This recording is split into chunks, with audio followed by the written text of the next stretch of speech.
marches comme un aveugle qui ne sait pas où il va. Tu marches comme un sourd qui n'entend rien du tout. Tu t'en fous de Dieu, tu te moques de sa Bible, mais un jour...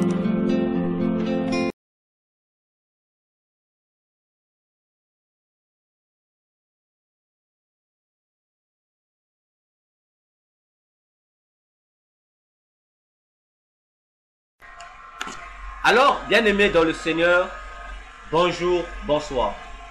C'est avec joie christique que je viens encore poursuivre ce cours sur l'intercession. C'est toujours moi, votre âme serviteur, le docteur Véracité KTN. Bien-aimés dans le Seigneur, nous recommandons ces instants entre les mains de Jésus. Il règne au milieu de nous et qu'il nous fasse du bien au nom puissant de Jésus. Amen. Nous sommes toujours en train de continuer sur notre troisième point qui a pour titre « Pourquoi devons-nous intercéder ?»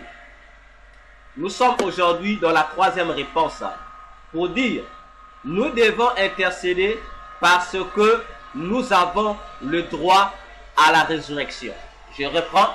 Notre troisième raison, c'est que nous devons intercéder parce que nous avons le droit à la résurrection. Bien-aimés dans le Seigneur, cette révélation est très merveilleuse lorsque le Seigneur me l'explique. Le Seigneur veut que nous chrétiens, nous puissions nous impliquer dans la prière d'intercession parce qu'il dit: nous avons en nous, nous chrétiens, nous qui l'avons reçu en tant que Seigneur et Sauveur, nous avons en nous et avec nous le pouvoir, le droit, autrement dit, le droit à la résurrection. Autrement dit, nous avons le pouvoir. C'est-à-dire, Jésus dans le ciel a l'obligation de nous ressusciter. Or, notre monde est en proie aux flammes aujourd'hui, à cause des différentes situations qui se déclenchent par-ci, par-là. Et aucune famille n'est épargnée. Aucun de nous n'est épargné.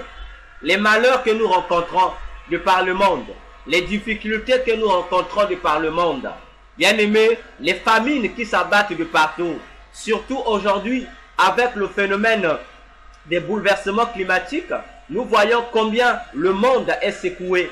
Combien les nations sont secouées, combien la famine gagne, combien les épidémies ne cessent de surgir dans nos pays, combien et combien, bien-aimés dans le Seigneur. Toutes ces réalités néfastes doivent attirer notre attention parce que un scientifique ne peut pas se lever de lui-même pour mettre à jour un produit ou un virus qui sera vraiment cruellement dévastateur, bien aimé, comme le virus du corona qui tue autant de gens, comme le virus d'Ebola, comme le virus du sida. Humainement parlant, ce n'est pas possible. Il faudrait simplement que cette personne-là qui fabriquera ces virus, ces épidémies, soit influencée par des puissances occultes, c'est-à-dire par des démons, pour faire pareille chose. Alors, puisque nous savons que l'objectif de Satan et de son royaume, c'est de tuer l'humanité, priver l'humanité du bonheur de la vie tel que conçu par Jésus, empêcher l'humain que toi et moi nous sommes de vivre réellement la joie de la création de Dieu. Car, rappelons-nous, lorsque Dieu a créé du premier jusqu'au dernier jour, il disait toujours que ce qu'il avait fait était bon. Alléluia. Ainsi, comme le diable est toujours jaloux des œuvres de Dieu, il s'investit donc à créer des stratégies, à créer des armes pour pouvoir empêcher l'homme que toi et moi nous sommes de jouir de ces bienfaits de Dieu dans la création. Alors, il va donc mettre à jour ce qu'on appelle des stratégies de la mort ou des armes de la mort afin de nous empêcher de vivre. Alors, le Seigneur Jésus en venant sur la terre, comprenant déjà ses manigances sataniques, a eu donc à donner au monde qui périt des solutions. Et quelles sont les solutions que Jésus donne? Les solutions qu'il laisse au monde, c'est toi et moi, mon frère, ma soeur. Ainsi, pour comprendre ces solutions, nous allons lire quelque chose. Dans Matthieu 5, les versets 13 à 16. Matthieu 5, versets 13 à 16. Écoutons ce que Jésus dit à ses disciples. Vous êtes le sel de la terre. Mais si le sel perd sa saveur, avec quoi la lui rendra-t-on? Il ne sert plus qu'à être jeté dehors et foulé aux pieds par les hommes. Vous êtes la lumière du monde. Une ville située sur une montagne ne peut être cachée. Et on n'allume pas une lampe pour la mettre sous le boisseau, mais on la met sur le chandelier et elle éclaire tous ceux qui sont dans la maison. Verset 16. Que votre lumière luise ainsi devant les hommes, afin qu'ils voient vos bonnes œuvres et qu'ils glorifient votre Père qui est dans les cieux. Nous disons Amen et nous acclamons la parole du Seigneur car elle est vivante. Alors, bien-aimés, vous et moi, nous comprenons ici, dans les déclarations de Jésus, que toi qui l'as reçu comme Seigneur et Sauveur, toi qui as sur toi la marque de Jésus qui est le Saint-Esprit, Jésus a fait de toi la réponse pour les situations du monde. Jésus a fait de toi la solution pour toutes les situations, pour tous les problèmes irrésolus du monde. C'est-à-dire, là où le monde trouve qu'il n'y a pas de solution, Jésus sait que toi, tu es la solution à cette question. Raison pour laquelle il dit, premièrement, toi, tu es le sel de la terre. Bien-aimé dans le Seigneur, c'est cette déclaration, cette manière de Jésus d'identifier son peuple, d'identifier ses disciples, d'identifier ceux qui l'appartiennent, doit interpeller aujourd'hui. Car tous nous connaissons le rôle du sel. Le sel a plusieurs rôles qu'il joue dans notre vie. Le premier rôle reconnu du sel, c'est de donner de la saveur aux aliments.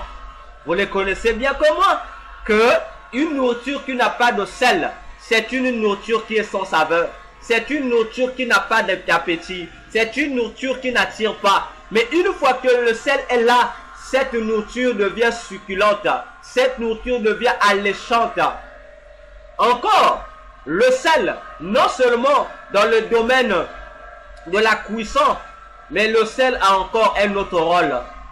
C'est que dans le domaine médical, le sel joue le rôle de ce que nous pouvons appeler aujourd'hui détergent, c'est-à-dire joue le rôle d'un antibiotique contre des microbes. D'ailleurs, lorsqu'il y a une blessure, on met du sel. C'est pourquoi? C'est pour permettre à ce que la blessure ne soit pas infectée.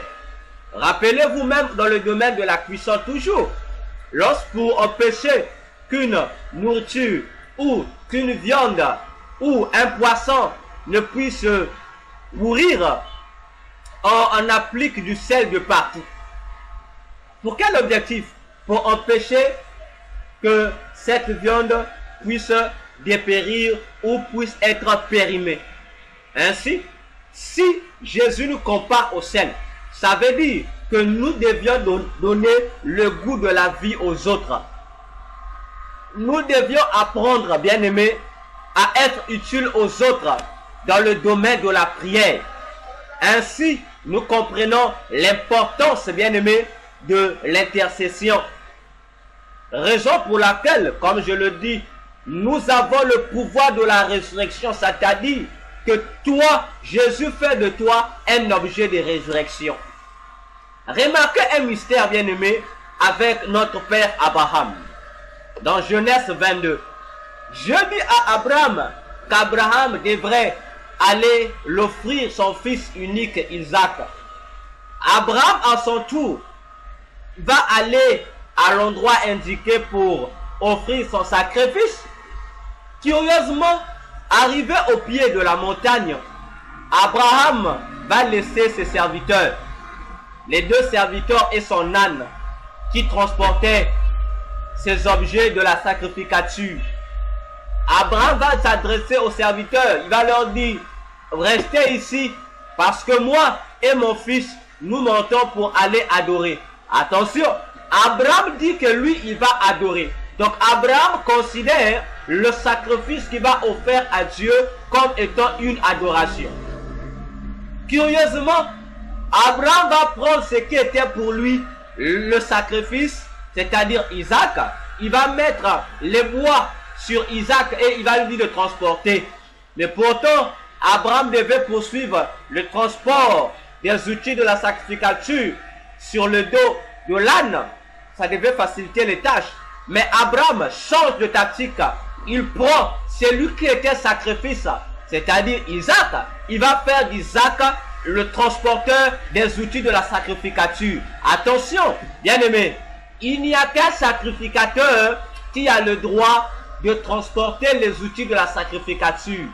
Or, Abraham avait compris que l'âne n'était pas sacrificateur.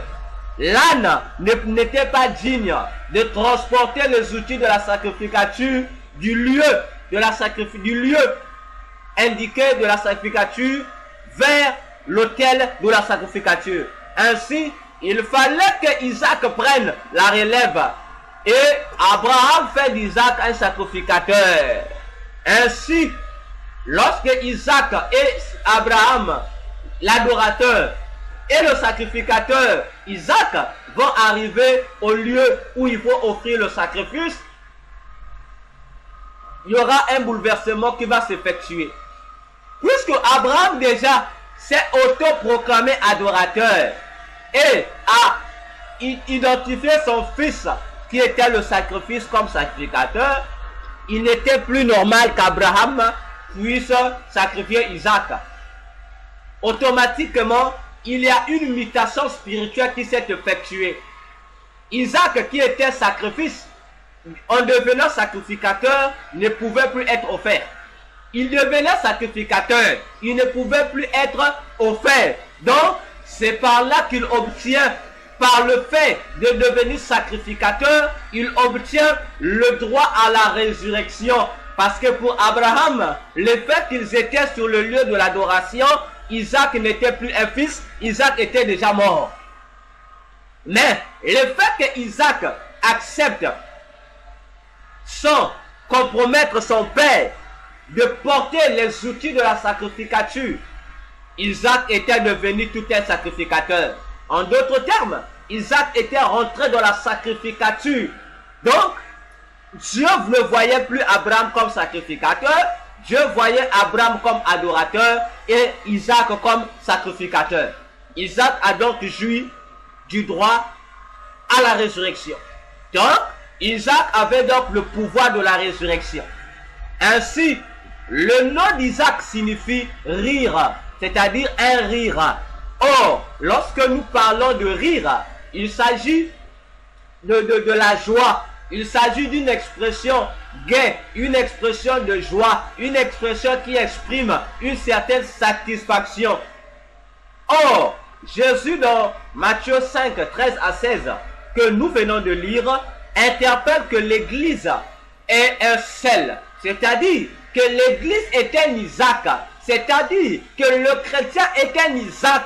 Autrement dit, toi le chrétien, tu es l'outil, tu es la source du sourire, tu es la source de la joie. Et en tant qu'Isaac, tu es sacrificateur parce que tu portes sur ton dos les outils de la sacrificature. Ainsi, aux yeux de Dieu, tu deviens un sacrificateur. Puisque tu es sacrificateur, tout sacrificateur de Christ a le pouvoir de la résurrection, c'est-à-dire par tes déclarations, par ton mot, tu es capable de ressusciter ce qui était mort. Tu es capable de donner de la vie à ceux qui n'avaient plus de vie. Tu es capable de solutionner les problèmes irrésolus. Tu es capable, bien-aimé, mon frère, ma soeur, d'apporter la résurrection là où il y a le néant. Voilà le pouvoir que Jésus nous donne en faisant de nous le sel de la terre. Et Jésus ajoute encore pour dire, non seulement que nous, l'Église, nous sommes le sel de la terre, mais nous sommes également la lumière du monde. Jésus ne dit pas que nous sommes la lumière d'un quartier, ni d'une ville, ni d'un pays donné. Mais il dit la lumière du monde. C'est-à-dire, Jésus fait de nous des nouveaux soleils qui doivent éclairer l'humanité tout entière, sans exception de pays, sans exception de localité, sans exception de contrée, sans exception d'individus, sans exception de sexe ou de fratrie. Ainsi, bien-aimés, il dit que votre lumière luise aux yeux de tout le monde. Parce qu'on n'allume pas une lampe pour la mettre sous la table, mais c'est pour la mettre au-dessus d'une montagne, afin qu'elle éclaire toute la maison. Bien-aimés dans le Seigneur, voilà le mystère qui s'est opéré. Le pouvoir de la résurrection, Dieu l'avait donné à Abraham. Parce que Abraham savait que lorsque Dieu lui demandait son fils, que Dieu lui avait donné le pouvoir de la résurrection. Donc, Abraham avait au-dedans de lui le pouvoir ou le mandat de la résurrection. Pour dire que lorsqu'il devait sacrifier son fils, il savait que Dieu allait le ressusciter.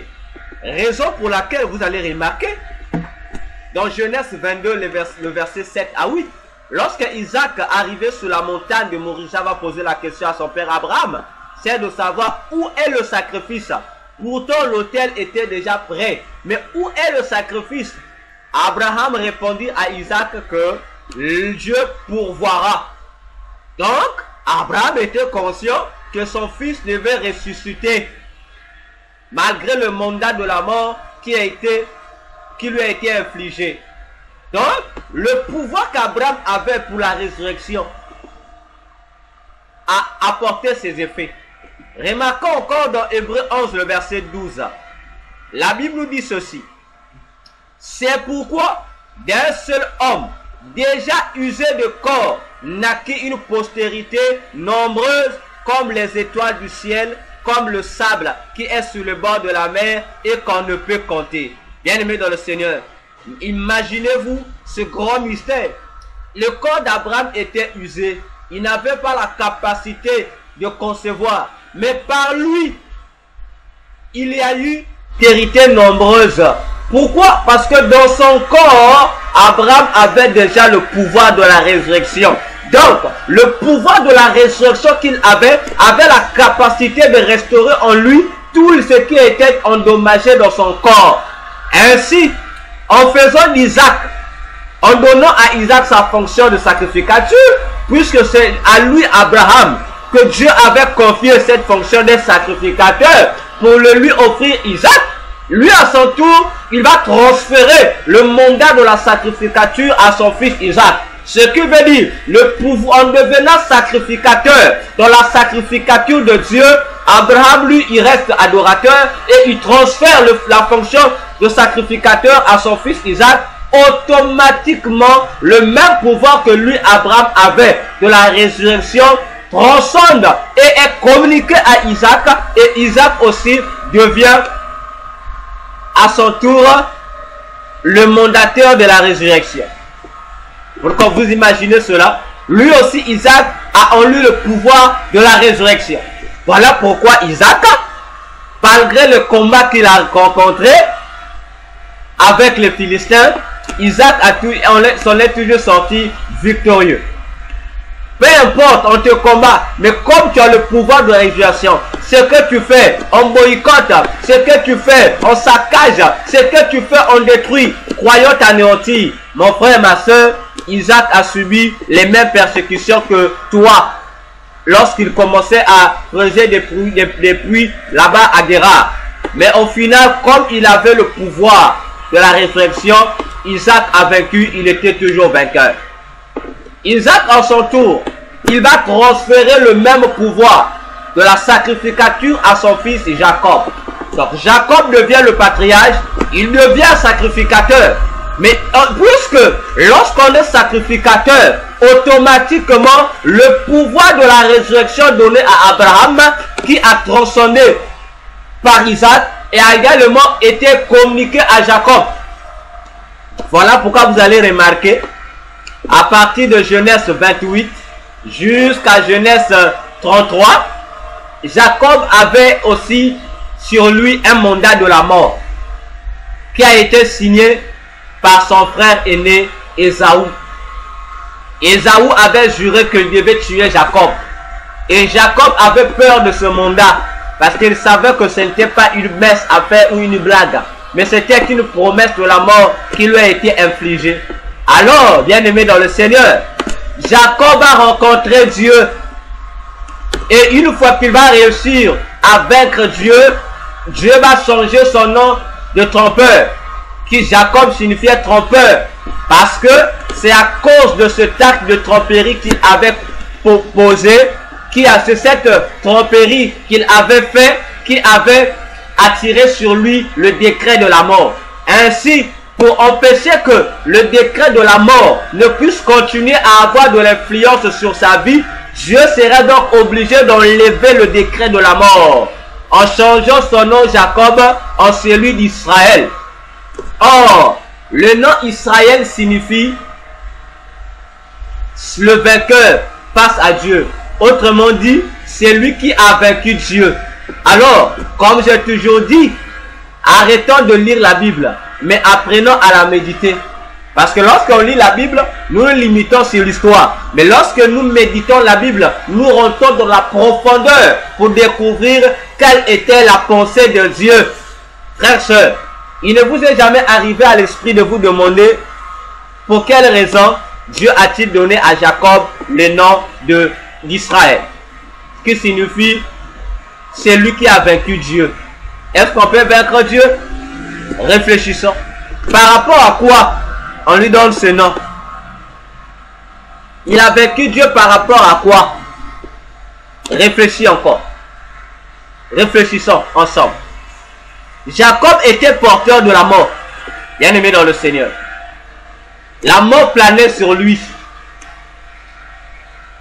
Ainsi, le seul moyen pour enlever la mort, c'était que Jacob puisse vaincre Dieu, c'est-à-dire puisse le convaincre, parce qu'il n'y avait que Dieu qui avait le pouvoir sur la mort et sur la vie. Comme le disait Proverbe, les gens peuvent te maudire, mais la décision qui fera que la malédiction t'atteigne vient de Dieu. Alors il fallait que Jacob puisse vaincre Dieu et que Dieu lui donne le nom que tu as vaincu Dieu. Comme pour dire, tu m'as vaincu, le décret de la mort qui pesait contre toi n'a plus d'effet. Ainsi, à partir de ce jour-là, Jacob qui craignait rencontrer Ésaü pour le tuer, lorsque vous arrivez dans Genèse 32, Genèse 33, Jacob s'est même aligné. Il a aligné ses enfants, il a aligné ses serviteurs, attendant simplement l'extermination de la part d'Ésaü. Curieusement, il fut étonné, au lieu de le tuer, Ésaü ne l'a pas tué. Ésaü lui a ajouté encore de vie. Pour dire une chose, un mystère, que un sacrificateur de Dieu a le mandat de la résurrection. Ainsi, nous avons trois personnes dans la parole de Dieu, trois patriarches qui font même le fondement de la Jérusalem céleste, qui ont reçu le mandat. On a Abraham, on a Isaac et on a Jacob. Ainsi, bien aimé dans le Seigneur, un jour, la Bible dit, on a posé à Jésus la question en ce qui concerne les morts.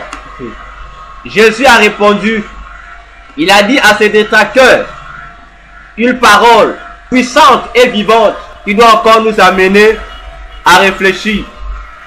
Dans Matthieu 22, prenons le verset 29 jusqu'au verset 32. Matthieu 22, verset 29 jusqu'au verset 32. Lisons la parole du Seigneur. Il est écrit, Jésus leur répondit, vous êtes dans l'erreur, parce que vous ne comprenez ni les Écritures, ni la puissance de Dieu.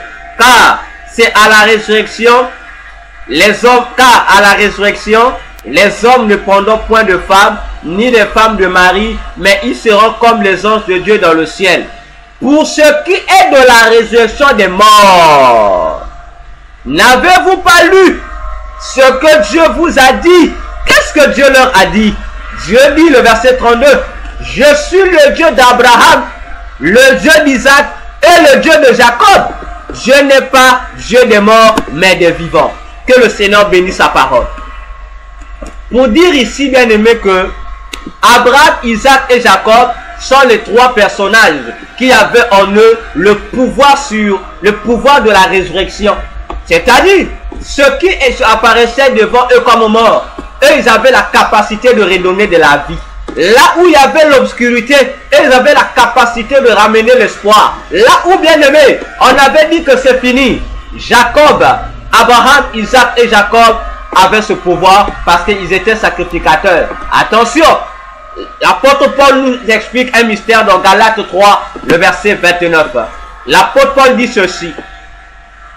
Et si vous êtes à Christ, vous êtes donc la postérité d'Abraham, héritier selon la promesse. Je reprends. Galates 3, le verset 29. Paul dit, et si vous êtes à Christ, vous êtes donc la postérité d'Abraham, héritier selon la promesse. Bien-aimé dans le Seigneur, si réellement tu as Jésus, tu es en Jésus, l'apôtre Paul te révèle que tu es donc aussi un fils d'Abraham. Puisque Abraham avait le pouvoir de la résurrection, ça veut dire Abraham aussi, par ton affiliation à lui, il te communique ce pouvoir de la résurrection. Autrement dit, il fait de toi un sacrificateur qui doit ressusciter les morts.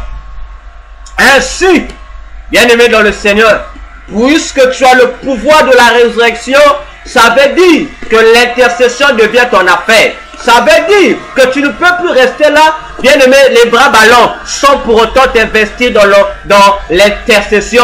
Parce que toi, tu as le pouvoir d'apporter de l'espoir là où il y a le désespoir. Parce que toi, tu as le pouvoir de ramener la vie où il n'y avait plus de vie. Alors, bien-aimé, nous devons intercéder.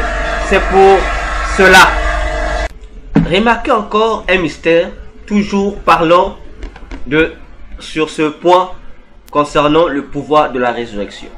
Vous devez retenir que lorsque Abraham prend Isaac, lui donne les fagots, les bois du sacrifice, Isaac devient, comme nous venons de le dire tout à l'heure, Isaac devient un porteur du bois. Autrement dit, du bois de la sacrificature. Ainsi, ce qui est curieux, de voir une analogie prophétique entre cet acte d'Isaac avec la personne de Jésus. Jésus, dans les évangiles, il recommande un élément donné à ses disciples. Il leur dit, celui qui veut me suivre n'a qu'à porter sa croix. Comprenez-vous? Abraham, qui était le père d'Isaac, met le bois sur son fils et lui, Abraham, dit que là où il va aller déposer ses bois, c'est là le lieu de l'adoration. Jésus également dit que si nous voulons le suivre, chacun de nous, chaque chrétien, doit porter sa croix. Alors, avant de transmettre le baptême du témoin aux disciples, Jésus lui-même aussi, étant fils du Père, comme Isaac était fils d'un père, Jésus aussi est venu, il a porté un bois, c'est-à-dire sa croix. Vers où? De même que Abraham conduisit son fils sur le mont Morija. Pour Abraham, c'était toute une adoration. Mais pour Isaac, c'était l'accomplissement de la sacrificature. Parce que Isaac, avec Abraham sur le mont Morija, dans Genèse 22, il représentait à la fois le sacrifice qui devait être offert et était également le sacrificateur qui devait offrir. Donc, en présence d'Abraham, qui prend la fonction d'un adorateur, Isaac joue deux rôles. Il est à la fois offrande, sacrifice, et à la fois sacrificateur qui doit offrir le sacrifice. Jésus aussi, lorsqu'il vient, son Père, Dieu, notre Père dans les cieux, va mettre sur lui des bois, c'est-à-dire la croix.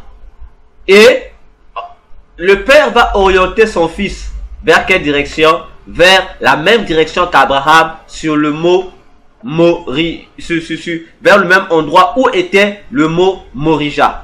Parce que le mot Morija d'Abraham, c'est sur cet endroit qu'est bâti le temple. Curieux que cela soit, Jésus aussi va se retrouver sur une montagne qu'on appelle le mont Golgotha. Et sur la montagne de Golgotha, Jésus sera à la fois lui-même offrande, sacrifice, qui doit adorer le Père, et sacrificateur qui doit offrir le sacrifice. Voyez-vous, la même chose avec Isaac. Et Jésus aussi, étant fils d'Abraham, il avait le pouvoir de la résurrection. Voilà pourquoi il pouvait dire que c'est lui qui croit en moi, même s'il meurt. Il dit, je le ressusciterai. Voyez-vous, il pouvait dire à Marthe, dans Jean 11, le verset 35, il pouvait dire à Marthe et à Marie que je suis la résurrection et la vie. Ainsi, ayant lui-même expérimenté ce pouvoir de la résurrection, Jésus dira à ses disciples que celui qui veut me suivre n'a qu'à porter sa croix. Alors, de quelle croix Jésus voulait-il parler lorsqu'il fait allusion à la croix? Pour comprendre de quelle croix s'agissait-il, il nous faut d'abord nous-mêmes nous demander qu'est-ce qu'était la croix de Jésus. Ou encore, la croix que Jésus a portée signifiait quoi? Symbolisait quoi en réalité? Pour comprendre cela, nous allons lire Jean 18, le verset 13 au verset 14. Qu'est-ce que la Bible nous révèle dans ce passage de Jean 18, verset 13 à 14? La Bible dit ceci. Ils l'emmenèrent d'abord chez Anne, c'est-à-dire on amenait Jésus chez Anne, car il était le beau-père de Caïphe, qui était souverain sacrificateur cette année-là. Et Caïphe était celui qui avait donné ses conseils aux Juifs. Suivez-moi bien. Il est avantageux qu'un seul homme meure pour le peuple. Alors, bien-aimés, le souverain sacrificateur Caïphe nous donne la signification spirituelle de la croix qu'a portée Jésus. Cette croix qu'a portée Jésus, c'est une croix pour dépénaliser des gens qui étaient condamnés à mort. Au lieu que tous les peuples ne meurent, il dit il est préférable que Jésus meure. Et le symbolisme de la mort est représenté par la croix. Donc, en portant la croix, son bois ou la croix, Jésus-Christ a porté la mort de tout un peuple. Je dis, la croix de Jésus symbolise spirituellement la mort de tout un peuple. Or, lorsqu'on parle de la mort de tout un peuple, je venais de le dire et je le rappelle encore, il s'agit de la privation du bonheur d'un peuple. Il s'agit du sous-développement d'un peuple. Il s'agit des difficultés ou des souffrances endurées par un peuple. Il s'agit de la privation de la joie d'un peuple. Il s'agit de l'empêchement d'un peuple d'évoluer, de se développer, d'atteindre un statut social du bien-être qu'il faut. Ainsi, lorsque Jésus prend ce fardeau du peuple, en portant la croix, il porte donc tous les malheurs de ce peuple qui ne doit pas mourir. Il transporte ce malheur avec lui et arrivé sur la croix, quelque chose change. Jésus qui est sacrifice, il devient donc sacrificateur. Il va s'offrir lui-même. C'est là que la Bible nous déclare que sur la croix, Jésus a porté toutes nos souffrances, tous nos péchés, toutes nos maladies, toutes nos infirmités, pour que nous soyons libres, pour que nous soyons dépénalisés, pour que toi et moi, nous ne soyons plus sous le pouvoir de la mort, mais pour que nous soyons des bénéficiaires du pouvoir de la résurrection. C'est pourquoi aujourd'hui, avec Jésus, nous avons la paix. Avec Jésus, nous ne murmurons pas, parce qu'il devient le garant de notre joie, le garant de notre bonheur. Ainsi, il nous dit donc de porter nos croix. Donc, si la croix de Jésus, c'était les souffrances, la mort, les difficultés d'un peuple, d'une tierce personne, cela signifie que la croix que chaque chrétien doit porter, c'est l'ensemble des souffrances des gens que le chrétien doit porter pour l'amener sur la croix, pour les crucifier, afin de permettre à ces personnes surchargées, à ces personnes qui vieillissent à cause des soucis, de se rajeunir dans le Seigneur Jésus-Christ. Voilà pourquoi les apôtres nous recommandent, nous enfants de Dieu, d'apprendre à porter les fardeaux les uns les autres. C'est ce que Galates 6, le verset 2 déclare, que nous devions apprendre à nous porter les fardeaux les uns les autres, parce que nous sommes ceux qui ont le mandat de la résurrection. C'est là qu'il devient important pour les frères et sœurs d'apprendre à travailler en partenariat, d'apprendre à travailler dans la communion fraternelle pour pouvoir bénéficier, bien aimé dans le Seigneur, du pouvoir de la résurrection que Christ a déposé en chaque enfant de Dieu. Raison pour laquelle votre implication dans l'intercession est plus qu'important. Parce que toi qui as le pouvoir de la résurrection, sache qu'en intercédant, ce sont des vies que tu restaures. En intercédant, ce sont des bonheurs que tu restitues. En intercédant, ce sont des bénédictions que tu restitues aux ayants droit. Ainsi, bien aimé, concernant cette troisième raison du pourquoi de notre intercession, nous nous arrêtons ici. À la prochaine séance pour voir notre quatrième raison d'après ce que Dieu nous enseigne. Que Dieu vous bénisse. Likez la vidéo, partagez la vidéo massivement parce que les autres aussi ont besoin de comprendre ce cours sur l'intercession. Que Dieu vous bénisse. Bye bye.